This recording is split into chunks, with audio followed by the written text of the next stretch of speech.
Bike ছোটাচ্ছি অনেক জোরে, হয়তো 90+ কিলোমিটার হতে পারে। আমি আমার চোখে বারবার ঝাপসা দেখছি, কি থেকে কি হয়ে গেল তা বারবার ভাবছি। মানুষ কি এতটাই পর হয়, যাতে করে যাতে করে সে একটা মানুষকে এতটা আঘাত দিতে পারে? বাবা মা কতটা নিচু মনের হলে সে তার সন্তানের ক্ষতি করতে চায়? আমাকে মারার জন্য একবার নয়, বহুবার চেষ্টা করেছিল, কিন্তু কিন্তু আমি সেটা আজকে জানতে পেরেছি। এ দুনিয়া এ দুনিয়া সবচেয়ে বেশি কষ্ট তখন লাগে যখন একজন মানুষ শুনতে পারে যে তার বাবা মা তাকে মারতে চায়, তার ক্ষতি করতে চায়। কেন কেন এই ব্যাপারটা শুধু আমার সাথেই হয়? কেন কেন হয়? সব কথা ভাবতে ভাবতেই আমি আমার বাইকের গতি আরও বাড়িয়ে দিলাম। ঠিক এমন সময় আমার চোখ জোড়া আরও ঝাপসা হয়ে এলো। আমি আমার বাইকের গতি সামলাতে না পেরে আমার বাইক নিয়ে ব্রিজের রেলিং ভেঙে তিস্তা নদীতে পড়ে গেলাম। আমি নিচে পড়তে পড়তে আমার চোখের সামনে ভেসে উঠলো আমার বাবা মায়ের চেহারা। তারা যতই ক্ষতি করার চেষ্টা করুক না কেন, আমি তো তাদেরকে মনে প্রাণে আমার বাবা মা হিসেবে শ্রদ্ধা করে আসছি। আমি এইসব কথা চিন্তা করতে করতে গভীর জলের মধ্যে ডুবে যেতে লাগলাম।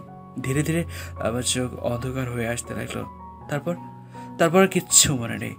আমি যখন চোখ খুললাম তখন আমি নিজেকে একটা রুমে আবিষ্কার করতে পারলাম। রুমের চারদিকে তাকিয়ে বুঝতে পারলাম এটি একটি হাসপাতালের ক্যাবিন। হয়তো হয়তো কোনো মহৎ ব্যক্তি আমাকে এখানে নিয়ে এসেছেন।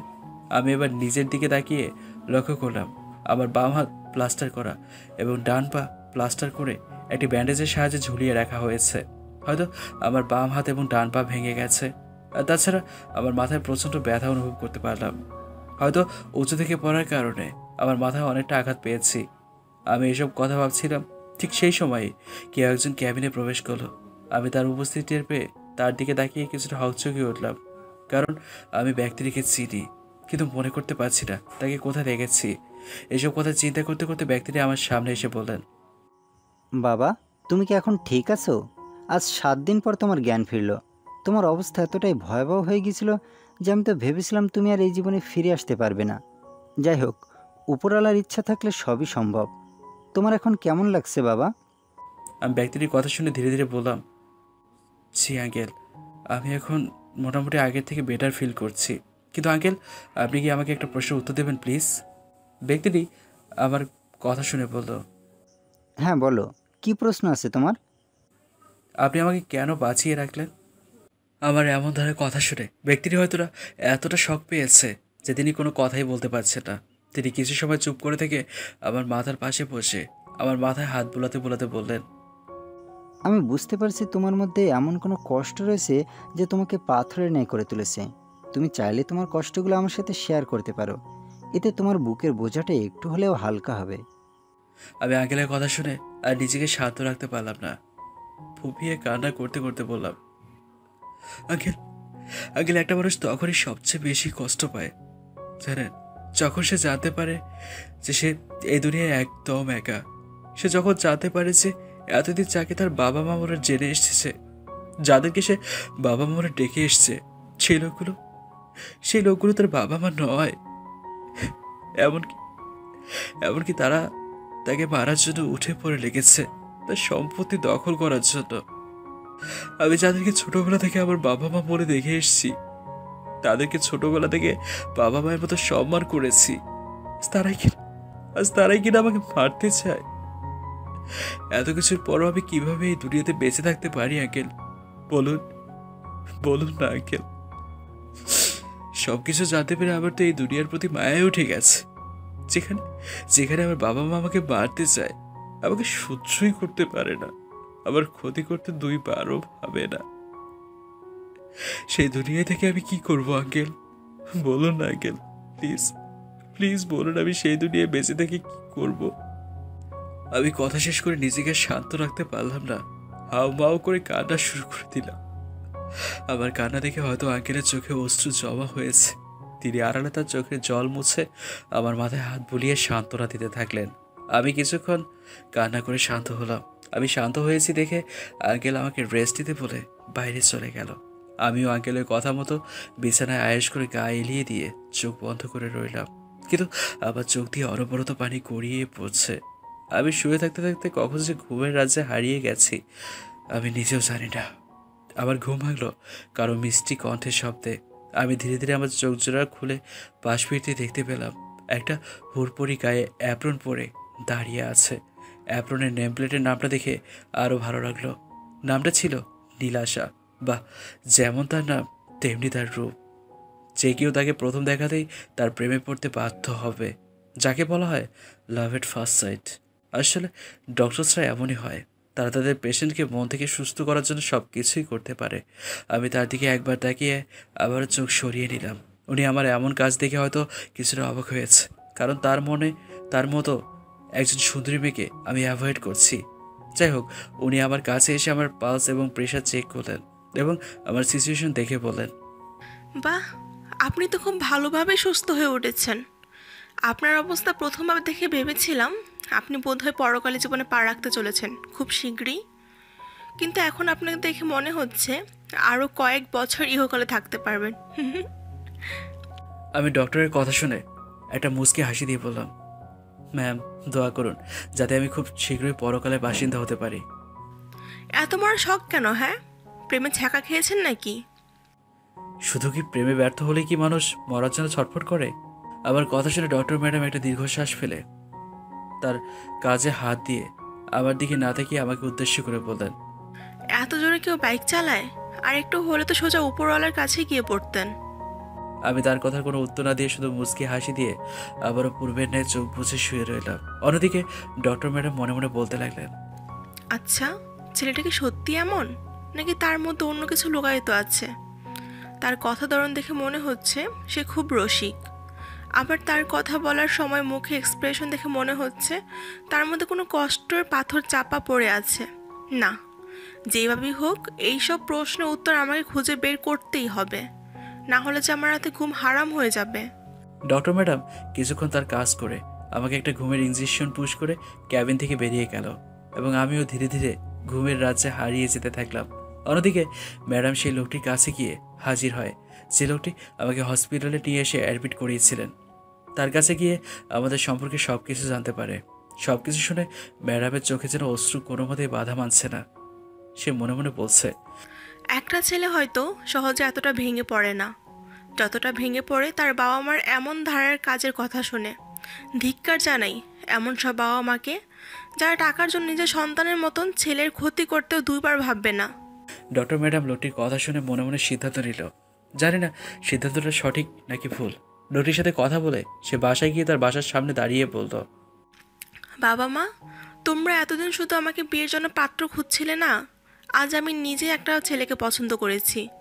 জানি না ছেলেটা কি তোমাদের পছন্দ হবে কি না, কিন্তু আমি তাকে বিয়ে করব। এই খামের মধ্যে ছেলেটির ছবি এবং তার জীবন বৃত্তান্ত লেখা আছে, যা আমি ইন্টারনেট ঘেটেই বের করেছি। জানি তোমরা খামটা খুলে দেখবে না, তাই আমি নিজেই আমাদের ওই ছেলের ব্যাপারে বলছি। ছেলেটার নাম আহমেদ হোসেন আদান। সে তার বাবা মায়ের একমাত্র সন্তান। তার একটা বোন আছে, কিন্তু মজার বিষয় কি জানো? ছেলেটার বাবা মা থাকা সত্ত্বেও সে অনাথ, কারণ তার বাবা মা আসল বাবা মা নয়। এমনকি তার বাবা মাকে মেরে তার সম্পত্তি দখল করার জন্য অনেকবার চেষ্টা করেছিল, কিন্তু সফল হতে পারেনি। আর জানো, ছেলেটা যখন তার বাবা মায়ের সম্পর্কে এত বড় সত্য জানতে পেরেছিল, তখন সে চাইলেও তাদের জেলের ভাত খাওয়াতে পারত, কিন্তু সে এমন ধরনের কাজ না করে তার সম্পত্তি তার ছোট বোনের নামে করে দিয়েছিল, যা তার পালক বাবা মা চেয়েছিল। সব সম্পত্তি তার ছোট বোনের নামে করে দিয়ে সে দুনিয়া থেকে চলে যেতে চেয়েছিল, কারণ সে এত বড় শখ মেনে নিতে পারেনি। তার জন্যই তো সে অ্যাক্সিডেন্ট করে 7 দিন অচেতন অবস্থায় হাসপাতালে পড়েছিল, আর আজকে সকালবেলা তার জ্ঞান ফিরেছে। এখন যদি তোমরা বলো যে আমি তাই করুণা করে কষ্ট ভুলিয়ে দিতে চাই, তাহলে তোমরা ভুল ভাবছো। আমি এই 7 দিন তার সেবা করে তাকে ভালোবেসে ফেলেছি।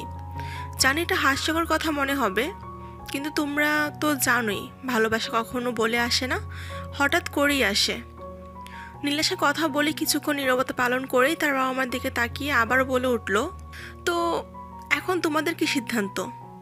নীলেশের কথা শুনে তার বাবা মা এক ধ্যানে তাদের মেয়ের দিকে তাকিয়ে হঠাৎ করে একটা মিষ্টি হাসি দিয়ে হ্যাঁ সূচক মাথা নাড়িয়ে তার কথায় সায় দিল।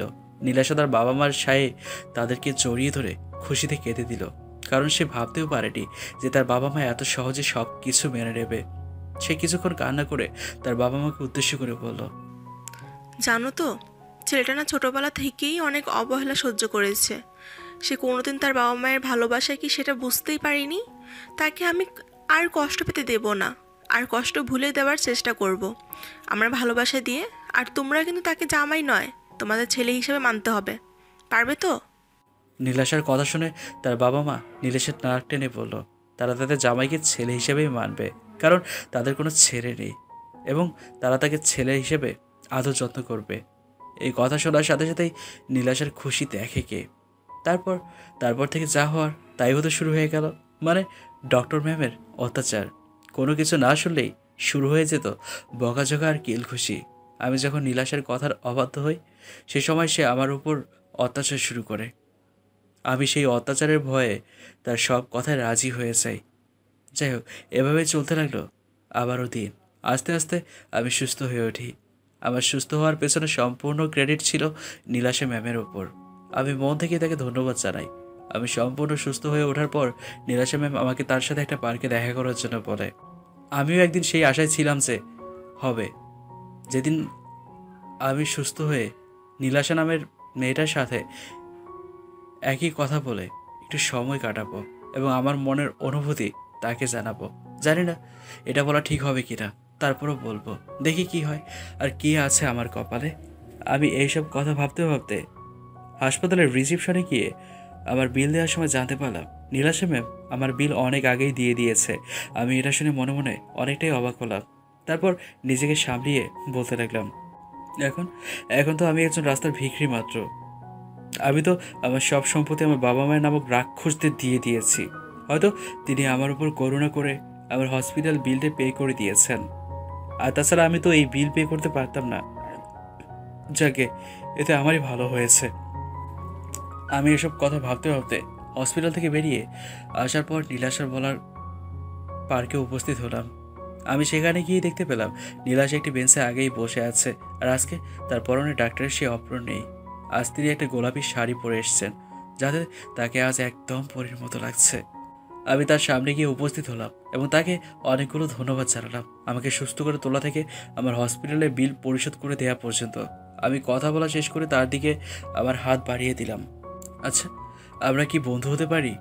আসলে আমি জানি একজন ডক্টর তার পেশেন্টকে সুস্থ করার জন্য আকাশ পাতাল এক করে দিতে পারে, কিন্তু কিন্তু আপনি আমাকে শুধু সুস্থই করেননি, আপনি আমাকে নতুন করে বাঁচতে শিখিয়েছেন, নতুন করে স্বপ্ন দেখতে শিখিয়েছেন, যা একটা বন্ধুই করে থাকে।